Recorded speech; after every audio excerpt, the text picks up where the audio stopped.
Hello friends. आप सब कैसे हैं? आशा करते हैं आप सब अच्छे होंगे।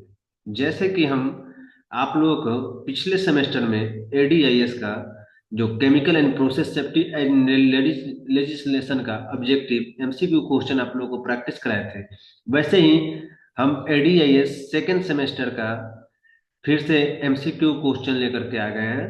ठीक है, तो सेकेंड सेमेस्टर का हम लोग एमसीक्यू क्वेश्चन को प्रैक्टिस करेंगे। और आज का जो सब्जेक्ट है वो है कंस्ट्रक्शन सेफ्टी। कंस्ट्रक्शन सेफ्टी के हम लोग ऑब्जेक्टिव क्वेश्चन को, एमसीक्यू क्वेश्चन को प्रैक्टिस करेंगे ताकि हम लोग एग्जाम में अच्छा से अच्छा नंबर ला सकें। तो अगर आप एडीआईएस महाराष्ट्र स्टेट टेक्निकल बोर्ड से आप कर रहे हैं और आप फिर जुलाई में सेकेंड सेमेस्टर का एग्जाम देने वाले हैं, तो आप इस वीडियो को जरूर देखें। इससे आपको एग्जाम में काफी मदद मिलेगा। ठीक है, तो कंस्ट्रक्शन सेफ्टी पे आज हम लोग फोकस करते हैं और इसके कुछ इंपॉर्टेंट ऑब्जेक्टिव को देखते हैं जो पिछले बार एग्जाम में आ चुके हैं। जैसे यहाँ पे हम लिख दिए हैं construction safety, advance diploma in industrial safety, second semester MSBT.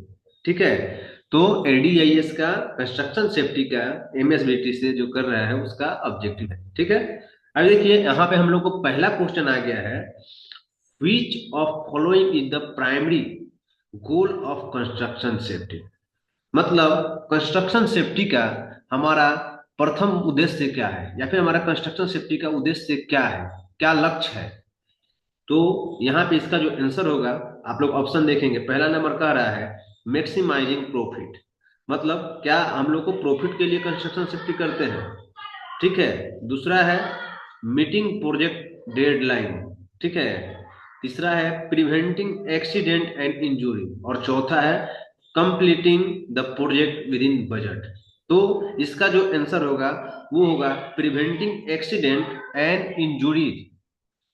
ठीक है, मतलब कंस्ट्रक्शन सेफ्टी का जो मुख्य उद्देश्य होता है वो एक्सीडेंट को रोकना और खतरों को रोकना होता है। ठीक है, तो इसका जो आंसर हो जाएगा वो आपका हो जाएगा सी नंबर। ठीक है, कंस्ट्रक्शन सेफ्टी का क्या उद्देश्य होता है जी? तो खतरों को रोकना। ठीक है, दूसरा क्वेश्चन पे हम लोग चलते हैं।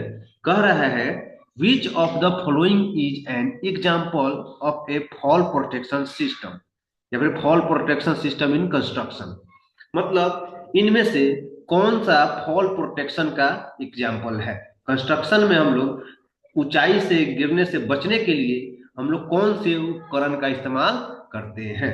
तो पहला है सेफ्टी ग्लासेस। क्या सेफ्टी ग्लासेस को हम लोग ऊंचाई से बचने के लिए करते हैं?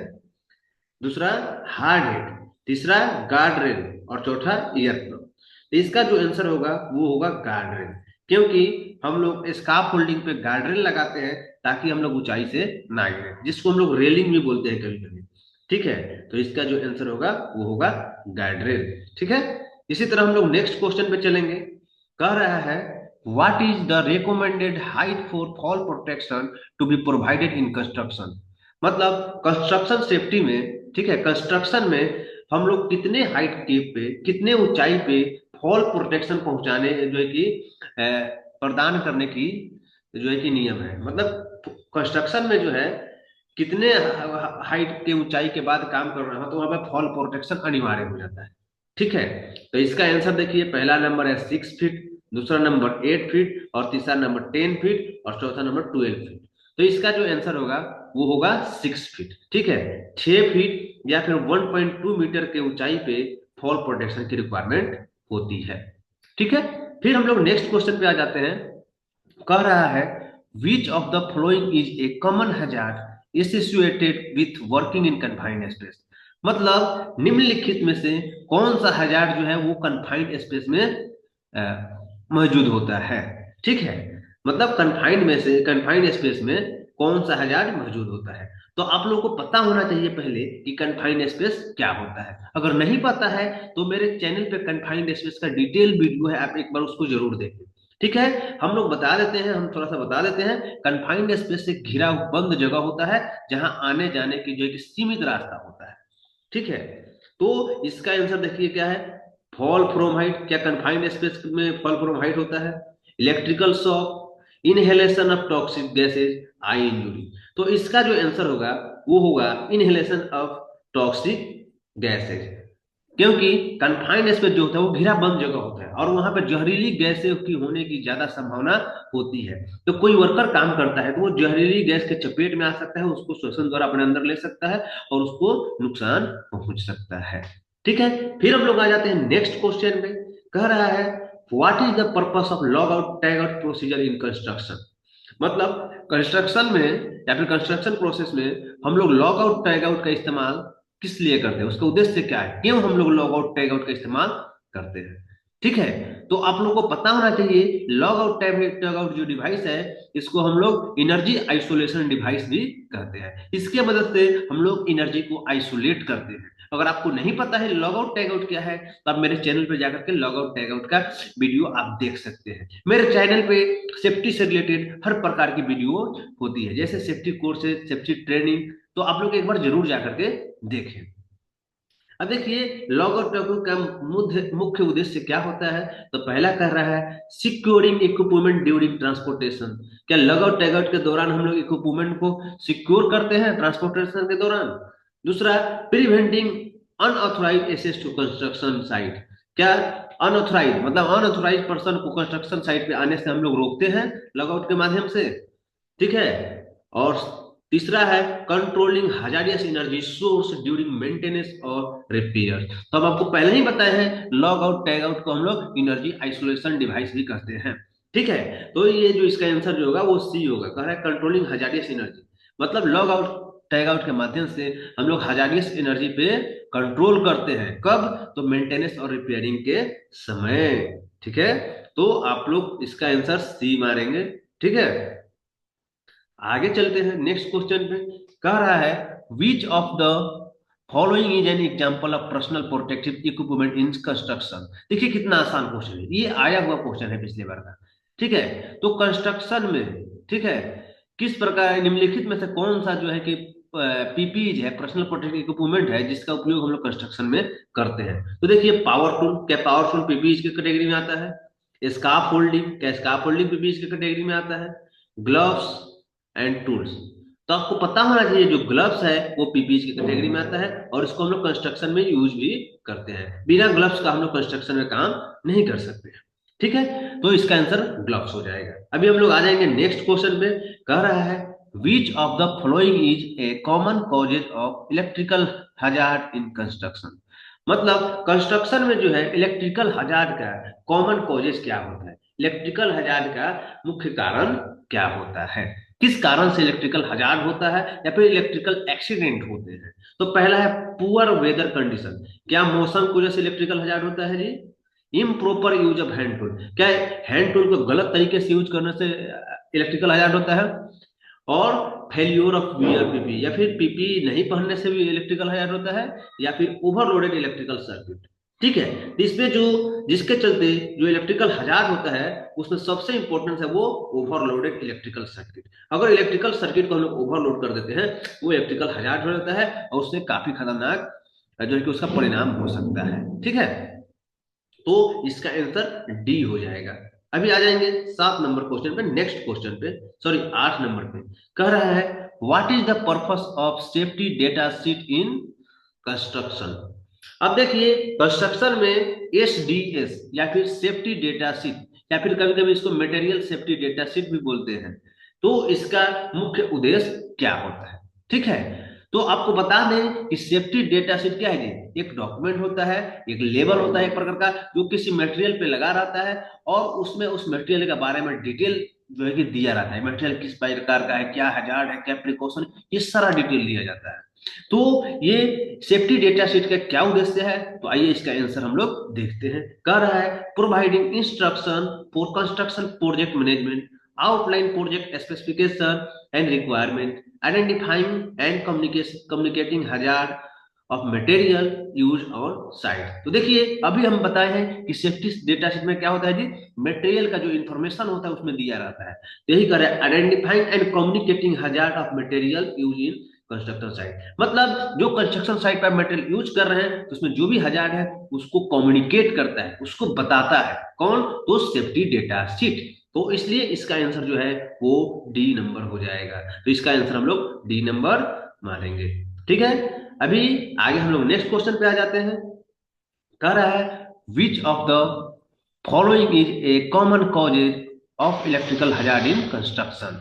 ठीक है, निम्नलिखित में से कंस्ट्रक्शन में कौन सा जो है कि कॉमन हजार्ड है, इलेक्ट्रिकल का कौन सा इलेक्ट्रिकल का जो है कॉमन हजार्ड है। ठीक है, तो पुअर वेदर, ये सॉरी, ये क्वेश्चन कभी हम बता दिए हैं, जस्ट पीछे बताए हैं, तो इसका आंसर जो है वो हो जाएगा डी नंबर। ठीक है, कह रहा है व्हाट डज द एक्रोनिम ओसा stand for in the construction safety. अब देखिए कंस्ट्रक्शन सेफ्टी में ओसा का मतलब क्या होता है, ओसा का फुल फॉर्म क्या होता है, ओसा से क्या समझते हैं। ठीक है, तो आपको पता होना चाहिए कि ओसा का जो पूरा नाम है, जो फुल फॉर्म हुआ है, वो होता है occupational safety and health administration. ठीक है, occupational safety and health administration, sorry इसमें ये ऑप्शन है ही नहीं, यहाँ पे हेल्थ एडमिनिस्ट्रेशन हो जाएगा। ठीक है, अभी हम इसको ठीक कर देते हैं आप लोग के सामने।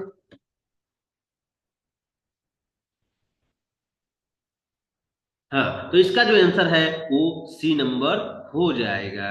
तो आप लोग इसका आंसर सी मारेंगे, और ये क्वेश्चन पिछले बार आ चुका है, और कंस्ट्रक्शन में ओसा का बहुत वैल्यू है। जितने भी कंपनी में काम करेंगे, India, out of India, gulf country, European country, सब जगह कंस्ट्रक्शन में हम लोग ओसा स्टैंडर्ड को ही फॉलो करते हैं। तो कंस्ट्रक्शन में ओसा से जरूर क्वेश्चन आएगा, और दो क्वेश्चन आपको रहेगा। ठीक है, तो आप लोग ओसा को थोड़ा सा देख लीजिएगा। आगे जो है नेक्स्ट क्वेश्चन पे हम लोग आ जाते हैं। कह रहा है which of the following is not a safe practice for using ladder in construction. ठीक है, अब देखिए यहाँ पे ढूंढना है, पहचानना है कि कौन सा निम्नलिखित में जो दिया गया पॉइंट है वो कौन सा जो है कि सेफ प्रैक्टिस नहीं है, सुरक्षित प्रैक्टिस नहीं है। किसका? लेडर को यूज करने का, लेडर को यूज करने का कौन सा सही तरीका नहीं है। कह रहा है using ladder on stable and level surface. क्या लेडर लेडर को स्टेबल और लेवल सरफेस पे यूज करना अनसेफ प्रैक्टिस है जी, सेफ प्रैक्टिस है? सॉरी, तो ये जो है सेफ प्रैक्टिस है, ये इसका आंसर नहीं है। Over reaching while on ladder, मतलब लेडर का जो ऊंचाई है उससे अधिक ऊंचाई पे चढ़ने के लिए उस लेडर का अगर इस्तेमाल करते हैं तो हो जाता है हमारा अनसेफ प्रैक्टिस। तो इसका आंसर जो है वो हो जाएगा आपका बी नंबर। ठीक है, तो आप लोग इसको बी नंबर पे कलर करेंगे। ठीक है, आगे हम लोग नेक्स्ट क्वेश्चन पे आ जाते हैं। कह रहा है what is the purpose of fire extinguisher in construction safety. अब देखिए कंस्ट्रक्शन सेफ्टी में हम लोग फायर एक्सटिंग्विशर क्या क्या मतलब है, क्यों यूज करते हैं, क्या इसका फंक्शन होता है। तो इसका जो आंसर होगा टू प्रोवाइड लाइट, क्या लाइट प्रोवाइड करने के लिए हम लोग फायर एक्सटिंग्विशर का इस्तेमाल करते हैं। तो कूल डाउन ओवरहीट इक्विपमेंट, क्या ओवरहीट इक्विपमेंट को ठंडा करने के लिए फायर एक्सटिंग्विशर इस्तेमाल करते हैं। To suppress the extinguish fire, तो इसका आंसर जो है वो हो जाएगा आग को बुझाने के लिए हम लोग किसका इस्तेमाल करते हैं जी, तो फायर एक्सटिंग्विशर का। ठीक है, अभी हम लोग फिर आ जाएंगे नेक्स्ट क्वेश्चन पे। कह रहा है what is the purpose of a hard head in construction safety. अब कंस्ट्रक्शन सेफ्टी में हार्ड हेड का क्या पर्पस होता है, क्या उद्देश्य होता है। कंस्ट्रक्शन में हम लोग हार्ड हेड से क्या समझते हैं, क्यों यूज करते हैं। तो इसका आंसर जो हो जाएगा to protect eye from dust and debris, क्या हम लोग हार्ड हेड से आई को प्रोटेक्शन देते हैं।